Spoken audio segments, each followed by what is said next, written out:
याजूज माजूज की दीवार कब टूटेगी? दुनिया का सबसे बड़ा रहस्य। सोचिए, एक ऐसी दीवार जो इंसानों ने नहीं बल्कि एक महान बादशाह ने बनाई थी। एक ऐसी दीवार जो हजारों सालों से एक खौफनाक कौम को कैद करके बैठी है। और वो कौम हर दिन, हर रात बस एक ही काम करती है, उस दीवार को तोड़ना। क्या होगा जब वो दीवार आखिरकार टूट जाएगी? क्या सच में एक दिन दुनिया पर ऐसी तबाही आएगी जिसे कोई रोक नहीं पाएगा? कहानी शुरू होती है एक ताकतवर और न्यायप्रिय शासक से, जिसका नाम था जुल्करनैन। वो दुनिया के अलग अलग हिस्सों में सफर करते थे, लोगों की मदद करते थे। एक दिन वो ऐसे इलाके में पहुंचे जहां के लोग डरे हुए थे। उन्होंने कहा, हमारे इलाके में एक खतरनाक कौम है जो हर रोज हम पर हमला करती है। वो कौम थी याजूज और माजूज। कहा जाता है याजूज माजूज बहुत ज्यादा संख्या में हैं, तेज, ताकतवर और बेहद बेरहम। जहां जाते वहां तबाही मचा देते, खेत उजाड़ देते, पानी खत्म कर देते और इंसानों को चैन से जीने नहीं देते।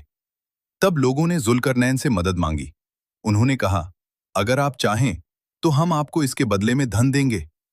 लेकिन जुल्करनैन ने कहा, मुझे धन नहीं चाहिए, बस तुम मेरी मदद करो।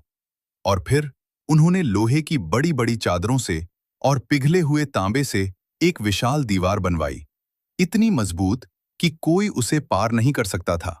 और इस तरह याजूज माजूज उस दीवार के पीछे कैद हो गए। लेकिन कहानी यहीं खत्म नहीं होती। असल कहानी तो अब शुरू होती है। कहा जाता है याजूज माजूज हर दिन उस दीवार को खोदते हैं, अपनी पूरी ताकत लगा देते हैं। धीरे धीरे दीवार में दरारें पड़ने लगती हैं, और जब वो लगभग इसे तोड़ने के करीब पहुंच जाते हैं तो वो कहते हैं, कल हम आएंगे और इसे पूरा तोड़ देंगे।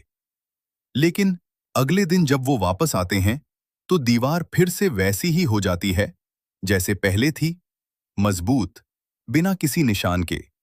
और यही सिलसिला सदियों से चलता आ रहा है। फिर एक दिन ऐसा आएगा जब वो फिर से दीवार को कमजोर कर देंगे, दरारें डाल देंगे और जाते समय कहेंगे, कल हम आएंगे और इंशाअल्लाह इसे तोड़ देंगे। अगले दिन जब वो वापस आएंगे तो इस बार दीवार वैसी ही रहेगी, कमजोर, टूटी हुई, दरारों से भरी। और फिर एक जोरदार हमला, धातु की भयानक आवाज, जमीन का कांपना, और फिर वो दीवार आखिरकार टूट जाएगी। और जैसे ही दीवार गिरेगी, याजूज माजूज बाहर निकल पड़ेंगे, तेज रफ्तार से, हर दिशा में फैलते हुए।